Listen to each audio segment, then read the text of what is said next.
Mari bergerak bersama guru penggerak, menyebar manfaat bagi pendidikan merdeka lekas. Assalamualaikum warahmatullahi wabarakatuh. Kembali dengan saya Evita Rudiantia, calon guru penggerak angkatan 11 dari Kabupaten Nganjuk dari SMK Negeri 2 Nganjuk. Kali ini saya tidak sendiri, kali ini saya ditemani oleh Bu Siska Imatia, adalah guru penggerak di SMK Negeri 2 Nganjuk. Assalamualaikum Bu Siska. Waalaikumsalam Bu Evita. Gimana kabarnya Bu Siska? Alhamdulillah baik. Bu Evita sendiri bagaimana kabarnya? Alhamdulillah sehat, luar biasa.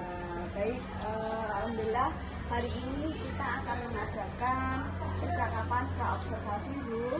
Jadi sebelumnya nanti akan ada beberapa pertanyaan yang akan saya ajukan ke Bu Siska, di mana nanti pada saat observasi saya akan melakukan atau mengamati proses jalannya pembelajaran yang dilakukan di dalam kelas. Sebelumnya saya ini melakukan proses supervisi kelas. Adapun tujuan dilakukan supervisi adalah untuk mengetahui dan juga mengevaluasi jalannya proses pembelajaran yang Bu Siska lakukan. Dan kali ini kita melakukan percakapan praobservasi sebagai persiapan awal sebelum nanti Bu Siska melakukan kegiatan pembelajaran agar lebih siap dan lebih percaya diri sehingga memberikan pembelajaran yang baik. Ada beberapa pertanyaan Bu, diantaranya pada pelaksanaan observasi nanti, materi apa yang akan Ibu sampaikan? Baik, materi yang akan saya sampaikan tentang manajemen waktu. Jadi saya sudah mempersiapkan beberapa kegiatan pembelajaran, seperti nanti di situ saya akan membagi anak-anak dalam beberapa kelompok dari mulai tingkatan tinggi, sedang, dan rendah. Setelah itu nanti mereka juga akan menyaksikan video yang sudah saya buat dan saya akan menjelaskan tentang materi itu sendiri. Setelah itu mereka akan berkelompok mengerjakan tugas yang sudah saya buat. Pak, menarik sekali ya Bu Siska, kegiatan pembelajarannya terlihat lebih variatif. Kemudian bagaimana dengan tujuan pembelajaran yang Bu Siska capai? Tujuan pembelajaran ini saya ingin siswa itu bisa mengatur waktunya dengan baik. Jadi mereka punya jadwal secara terstruktur. Ya mereka juga bisa memanfaatkan waktu sangat jelas. Lalu apakah ada hal-hal khusus yang ingin Ibu sampaikan atau perhatikan selama proses pembelajaran nanti? Ya, saya ingin lebih fokus kepada bagaimana anak-anak itu bisa lebih fokus pada satu pekerjaan atau mungkin dalam mengerjakan tugas. Jadi kedepannya nanti anak-anak itu juga bisa melihat bagaimana siswa itu bisa merespon kegiatan pembelajaran yang saya rancang itu sudah berhasil apa belum. Baik, Bu Siska, informasi ini sangat membantu saya memahami lebih lanjut tentang rencana pembelajaran ini. Jadi selama observasi saya nanti, saya akan mengamati beberapa hal seperti interaksi Bu Siska dengan peserta didik, kemudian penggunaan media pembelajaran, dan keterlibatan siswa. Baik, apakah Ibu sudah siap? Nanti akan dilakukan observasi. Ya, saya insya Allah sudah siap. Itu terima kasih untuk pendampingannya hari ini. Insya Allah akan saya lebih percaya diri untuk memberikan pembelajaran ke kelas. Baik, terima kasih banyak. Mari kita lanjutkan ke proses berikutnya. Saya akhiri. Selamat siang. Wassalamualaikum warahmatullahi wabarakatuh. Assalamualaikum warahmatullahi wabarakatuh. Waalaikumsalam warahmatullahi wabarakatuh. Oke, sebelum kita mulai pembelajaran hari ini, mari kita berdoa. Keyakinan masing-masing, berdoa mulai. Selesai. Oke, gimana kabar kalian hari ini?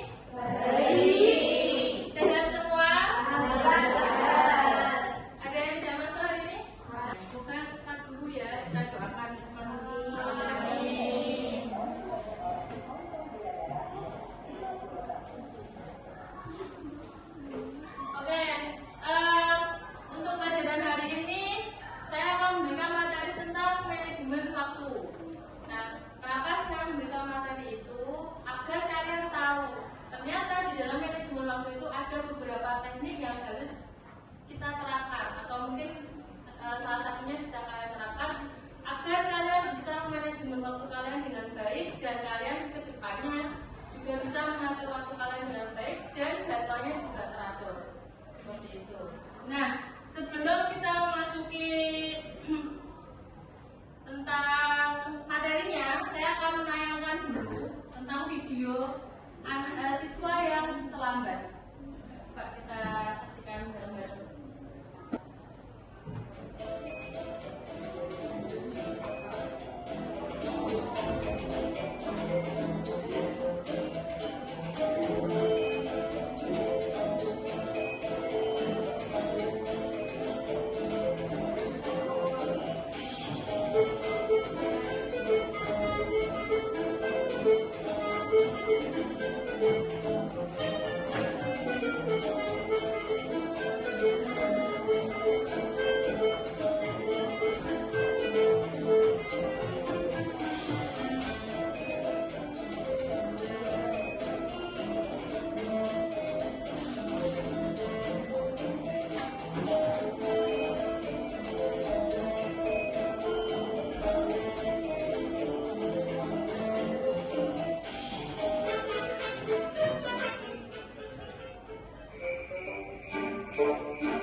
permainannya,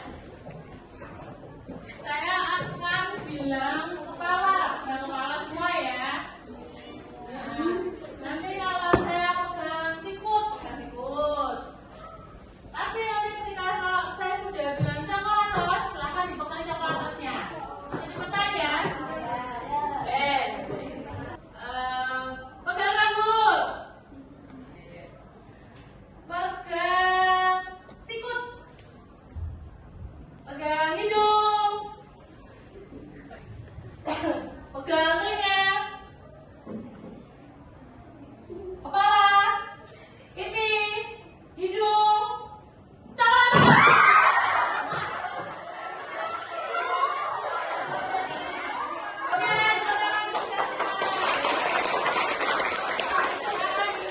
Akan saya jelaskan tentang apa sih manajemen waktu itu. Oke, hari ini saya akan bahas tentang manajemen waktu. Itu adalah kunci kita bisa produktif. Seperti itu. Nah, manajemen waktu itu penting untuk kita produktivitas, kita bisa mengatur waktu, dan kita bisa meraih tujuan. Tadi tujuannya apa? Kita mau belajar hari ini. Kita bisa mengetahui teknik-teknik dari manajemen waktu.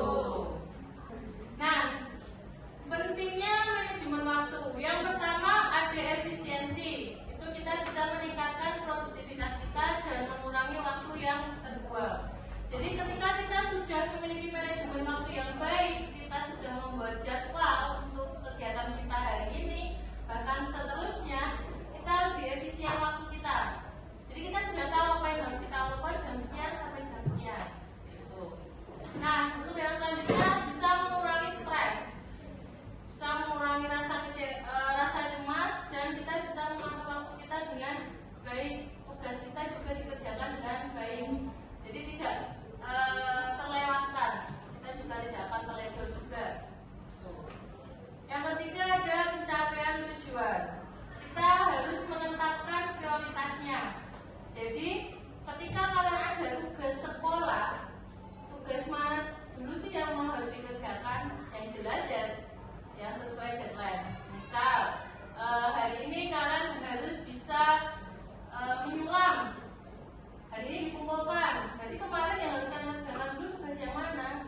Menyulam. Ketika ada tugas dari saya, misal kalian harus membuat proposal dan ada tugas menyulam, sama-sama harus dikumpulkan, cuma beda jamnya. Saya jam pertama, nanti yang menyulam ada di jam ke-8. Yang harus dikerjakan dulu tugasnya siapa? Paham ya? Jadi ya, udah tahu ya.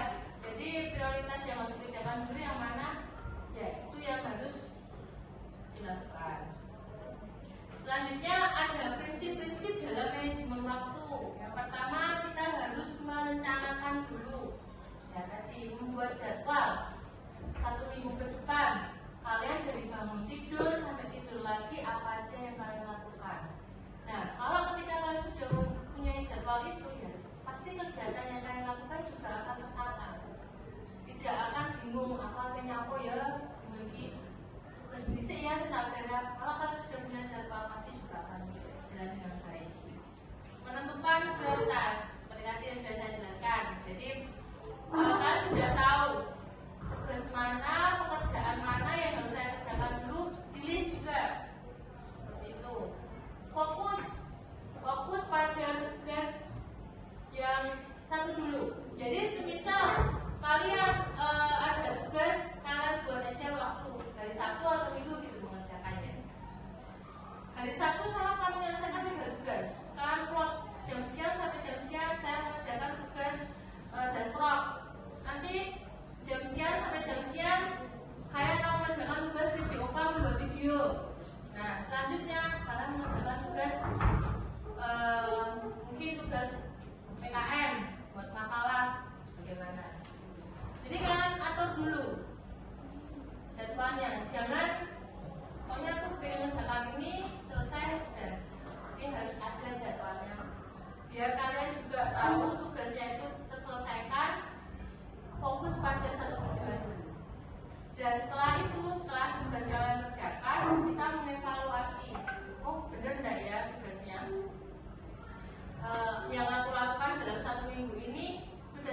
jadwal saya apa belum.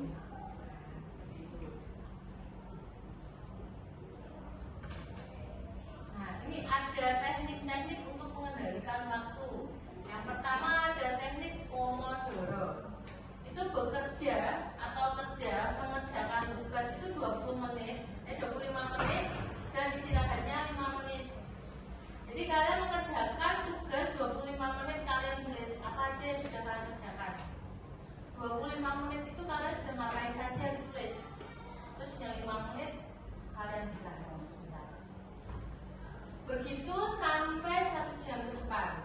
Nah, nanti kalau sudah 1 jam ke depan kalian selesai, silakan tambahan istirahatnya bisa ditambahkan. Jadi ada hasilnya. Ketika kalian melakukan sesuatu kan hasilnya bisa ditulis hasilnya. Yang kedua ada time blocking atau memblokir waktu untuk tugas tertentu. Jadi ketika kalian mengerjakan tugas ya sama berarti sudah mungkin jam 8 sampai jam 10 saya benar-benar memblokir waktu itu untuk mengerjakan tugas itu saja. Tidak ada tugas lain yang saya kerjakan. Selanjutnya ada eat the frog, menyelesaikan tugas tersebut dulu. Biasanya kalau ada tugas atau ulangan biasanya ya, kalian kerjakan yang mudah dulu loh, yang sulit sama kerek no. Kalau ini kebalikan, mengerjakan yang sulit dulu. Jadi fokus kalian untuk mengerjakan soal-soal yang sulit dulu, baru yang mudah. Nah, dari tiga teknik ini kalian bisa milih, kalian tuh bisa pakai menggunakan teknik yang mana yang cocok dengan kalian. Kalian tipikal yang mana? Nah, mungkin ada yang mau menyampaikan, sudah tahu nggak kira-kira aku kok harus yang mana ya? Ada apa ya? Kenapa ya? Mungkin ada yang mau menyampaikan? Jennifer, menurut kamu, kamu bisa pakai teknik yang mana? Yang kedua tuh Ya, dan blocking. Ya, kenapa? soalnya kalau satu gitu loh Bu, selesai nanti bisa pindah lain. Kalau yang teknik Pomodoro itu nanti saya udah bisa fokus di sana. Mind mapping, visualisasi tugas dan hubungannya. Jadi kalau kita bisa tugas itu penting apa tidak, kita bisa menentukan dengan mind mappingnya. Ya berarti kita lihat lagi juga jadwalnya. Itu segera atau tidak. Menghindari penghalang produktivitas. Yang pertama distraksi digital. Matikan notifikasi. Jadi kalau misalkan mengerjakan tugas, kalau bisa HP ya nggak usah ada di samping kalian. Atau mungkin ketika mengerjakan tugas teman juga menggunakan HP, itu berarti notifikasi silakan di mode pesawat bisa, atau mungkin notifikasinya dimatikan semua bisa. Jadi biar kalian ketika ada WA masuk, tambah sih ya, akhirnya terus jalan mengerjakan tugasnya, ya kan? Ngomongnya pacarnya ya, jelas kok. Akhirnya nggak situ mengerjakan tugas, saya malah WA. Yang kedua multitasking. Jadi kita benar-benar harus fokus pada satu tugas itu dulu. Makanya tadi saya sudah menyebutkan, mungkin jam 8 sampai jam 10 fokus mengerjakan tugas membuat video PJOK. Ya sudah itu aja tugasnya, nggak usah mengerjakan yang lain-lain. Jadi itu biar kita bisa berproduktif di 2 jam itu. Nah, ketika kita perfeksionis, ya kalau tugas menurut kalian sudah benar, menurut kalian sudah cukup ya sudah, tidak perlu diperbaiki lebih baik, kecuali kalau ada peluang mungkin mau diperbaiki lebih baik, lebih bagus bisa. Tapi kalau sudah selesai, menurut kalian juga sudah baik,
sudah selesaikan, tinggal tugasnya.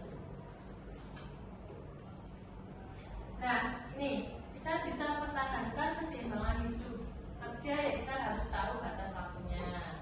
Jadi ketika kalian sekolah jam 7 sampai jam 3, berarti ya kalian dari jam 7 sampai jam 3. Terus kita bisa memprioritaskan tugasnya dulu.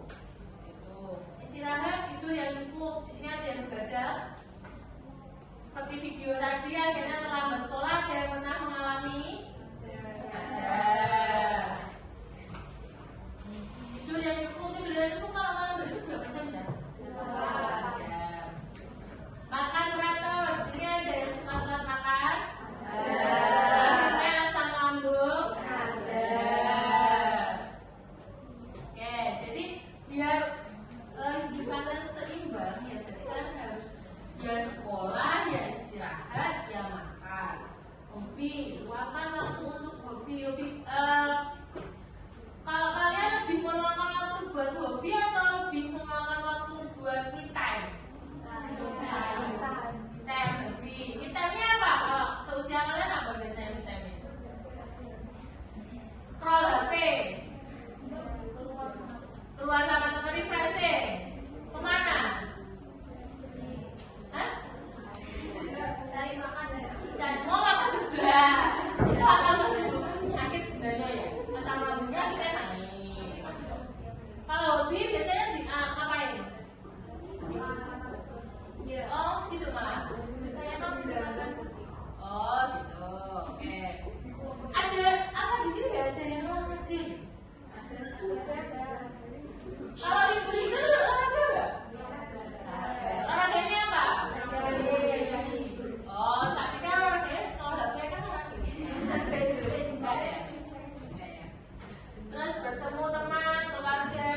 Kalau nyeblak biasanya sama temennya apa sendiri? Enak sama teman atau sendiri? Dua-duanya. Terima kasih ya anak-anak hebat. Masa depan bangsa nggak sih kalian? Karena tadi sudah saya bentuk kelompok ya. Ini ada tugas. Silahkan kalian mengerjakan tugas ini. Nah, nih, silahkan diskusikan dengan kelompok kalian. Kerjakan di sini. Ini satu dulu ya, karena memang duduknya enggak ini.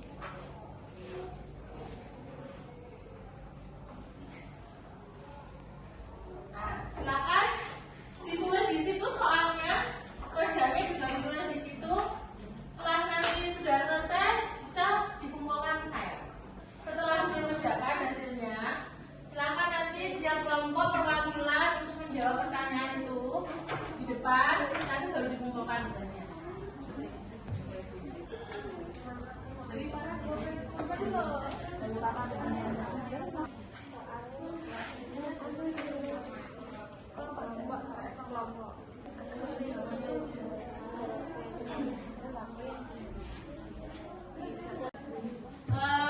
Menyampaikan hasilnya, jawaban nomor 1. Silakan. Royal aja 2 anak nggak apa-apa.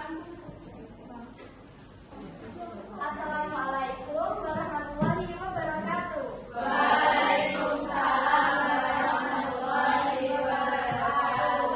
Di sini saya Zakia Amalia. Saya bisa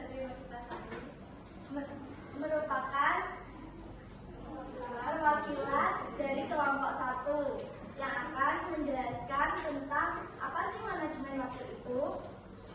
Manajemen waktu adalah suatu cara untuk mengatur dan memanfaatkan waktu dengan sebaik mungkin. Sudah paham? Paham ya? Untuk nomor 2 silakan disampaikan kelompok 2. Perwakilan siapa? Prinsip-prinsip manajemen waktu adalah manajemen waktu tak lepas dari prinsip disiplin, organisasi, informasi, disiplin. Memutuskan disiplin manajemen dengan apa yang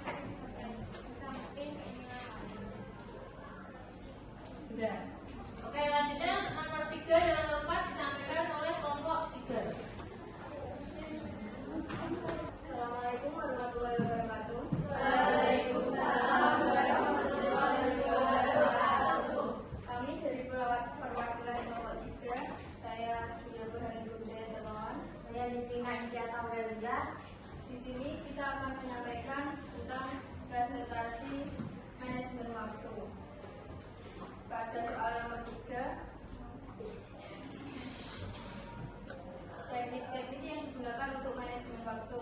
1. Teknik Pomodoro atau teknik 20 menit kerja dan 5 menit istirahat. Yang kedua, blocking time atau fokus pada satu tugas tertentu. Yang ketiga, add the clock atau utamakan tugas yang sulit. Itu adalah manfaat dari manajemen waktu, yaitu waktu yang tidak terbuang sia-sia, tujuan dapat tercapai, dan hidup jadi lebih teratur. Sekian presentasi dari kelompok kami. Mohon maaf dari Assalamualaikum warahmatullahi wabarakatuh. Sebut nih ya.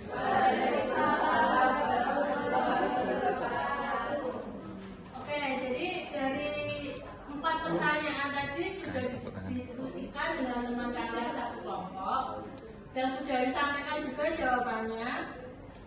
Jadi manajemen waktu itu adalah bagaimana kita bisa mengatur waktu kita dengan baik dan kita bisa mengerjakan tugas kita, melakukan kegiatan kita secara terstruktur dan terjadwal. Seperti biasanya ketika pembelajaran saya ingin kalian merefleksikan atau menulis hasil pembelajaran hari ini dengan scan barcode yang sudah saya share di grup masing-masing. Nah, nanti akan saya baca satu-satu. Jangan lupa dikasih nama dan kelas ya. Klik itu tanda plusnya di bawahnya dan tulis di situ.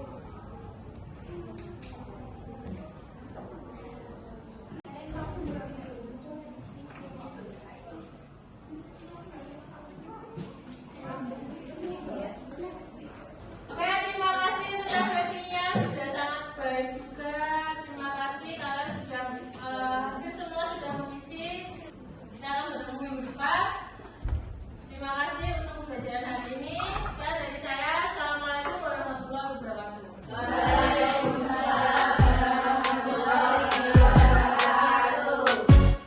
Mari bergerak bersama guru penggerak. Assalamualaikum warahmatullahi wabarakatuh. Bertemu lagi dengan saya Evita Lilian Libria, calon guru penggerak angkatan 11 dari SMK Negeri 2 Nganjuk. Saat ini saya dibersamai oleh Ibu Siska Imatia selaku guru bimbingan dan konseling SMK Negeri 2 Nganjuk dan Ibu Yosana selaku pengajar praktek kelas 73B.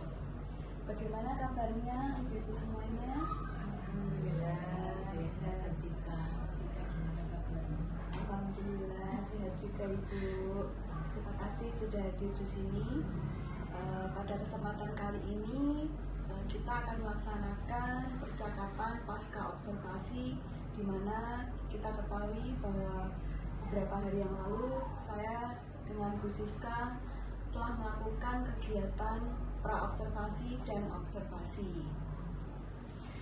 Baik Bu Siska, saya akan menanyakan beberapa hal kepada Bu Siska.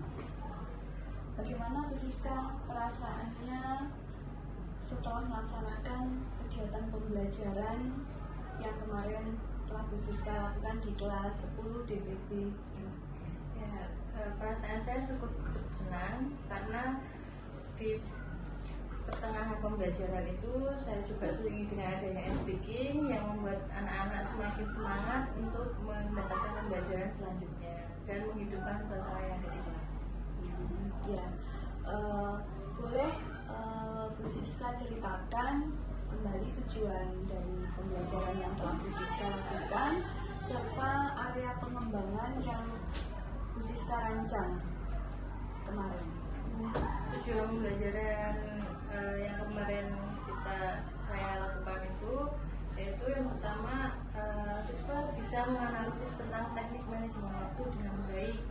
Mereka juga bisa mengklasifikasikan teknik-teknik manajemen waktu dan yang sudah saya rencanakan kemarin berdasarkan dengan pembelajaran diferensiasi dan KSE sudah saya terapkan, tapi memang ada beberapa yang masih kurang. Beberapa hal yang masih kurang ya Bu ya. Baik, kalau misalkan kita atau Bu Siska diminta untuk memilih antara angka 1 sampai dengan 10 dari pembelajaran yang sudah Bu Siska lakukan, kira-kira Bu Siska di posisi berapa ya Bu? Menurut saya sendiri ada di posisi 8 karena ketika anak-anak diskusi ada beberapa anak yang juga tidak ikut diskusi, jadi hanya beberapa anak, dan untuk menyampaikan hasil diskusinya juga mereka kurang pas untuk dari jawabannya dari pertanyaannya itu sendiri. Kira-kira dari diskusi yang sudah Bu Siska lakukan tersebut sudah menyeluruh atau belum ke ada siswa di kelas tersebut? Saya rasa sudah menyeluruh, tapi memang di setiap anak itu cara pemahamannya berbeda-beda, jadi ada beberapa yang juga belum bisa memahami. Baik. Jadi kemudian masih ada tidak Bu yang perlu ditingkatkan dari pembelajaran Bu Siska di kelas kemarin Ibu? Menurut saya dari diferensiasi prosesnya yang perlu saya tingkatkan, karena seperti yang sudah saya sebutkan tadi, ada beberapa anak yang masih belum bisa diskusi bersama-sama dengan temannya, jadi di situ dia hanya nimbrung, tidak bantu mengerjakan tugas-tugas kita. Ya, baik, yang saya tangkap di sini Bu Siska ingin mengembangkan pada konten diferensiasi prosesnya ya Bu, karena di dalam kegiatan kemarin diskusi siswanya sangat kurang ya. Nah, ada tidak Bu strategi yang akan Bu Siska lakukan untuk memperbaiki hal tersebut? Nah, strategi yang akan saya lakukan untuk meningkatkan itu mungkin lebih berinteraksi dengan anak-anak dan mendampingi ketika anak-anak berdiskusi. Jadi ketika ada yang kesulitan atau tidak bisa bergabung dengan teman yang tidak membantu teman-temannya, saya bisa memberikan arahan langsung, dan ketika anak-anak presentasi saya juga bisa langsung memberikan umpan baliknya. Baik, artinya peningkatan kapasitas Bu Siska ini pengembangan kemampuan ya Bu ya. Jadi untuk bisa melaksanakan pengelolaan diskusi dengan baik, jadi agar membuat siswa lebih aktif lagi ya Bu ya. Mungkin ada lagi Bu strategi khususnya atau Bu Siska mungkin kedepannya ingin menggunakan model pembelajaran yang lain? Ya, saya akan menggunakan pembelajaran yang lain juga agar lebih bervariatif ketika memberikan pembelajaran juga, dan mungkin saya akan melatih public speaking saya Bu. Jadi saya rasa saya sendiri itu merasa kalau public speaking saya itu memang masih kurang, jadi dengan berlatih dan bersama dengan anak-anak itu akan bisa lebih memahami juga apa yang saya sampaikan kepada anak-anak. Jadi di sini yang saya bisa dapatkan adalah Bu Siska ingin mencoba mengembangkan kemampuan public speaking Bu Siska ya, agar bisa menarik perhatian siswa untuk bisa memahami materi yang diberikan. Kemudian menurut saya pembelajaran dari Bu Siska sudah sangat menarik karena sudah mencakup diferensiasi, pembelajaran diferensiasi ya Bu, dimana kemarin juga saya amati Bu Siska sudah memakai diferensiasi konten dengan menayangkan video serta PowerPoint, kemudian diferensiasi prosesnya melalui diskusi kelompok, dan diferensiasi produknya dengan presentasi ya Bu. Nah, baik, mungkin dari kegiatan yang sudah kita lakukan mulai dari awal pra, kemudian observasi, dan untuk saat ini pasca, mungkin Bu Siska ada kesimpulan yang ingin disampaikan dari seluruh proses ini Bu?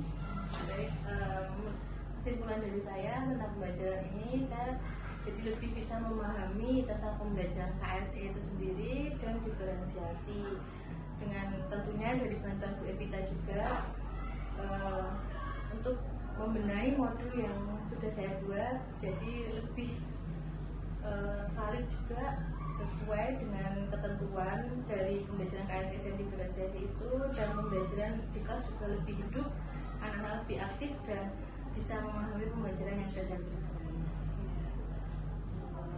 Baik, Bu Siska ini termasuk guru yang baru Bu Yus di sini. Jadi Bu Siska ini baru berapa bulan Bu?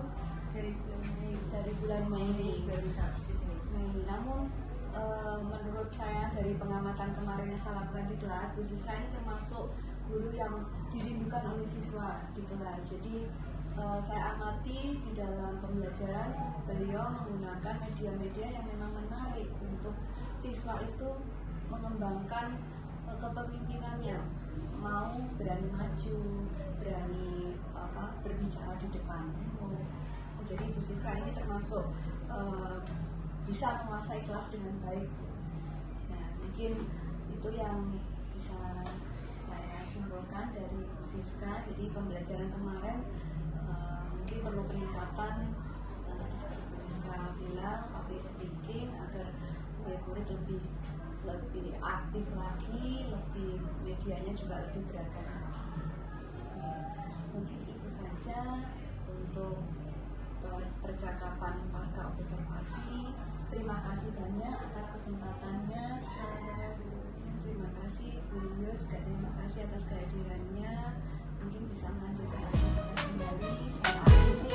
Selamat siang. Wassalamualaikum warahmatullahi wabarakatuh. Mari bergerak bersama guru penggerak, menebar manfaat bagi pendidikan merdeka. Lekas bergerak dalam pendidikan penggerak, ciptakan generasi unggul penopang bangsa. Mari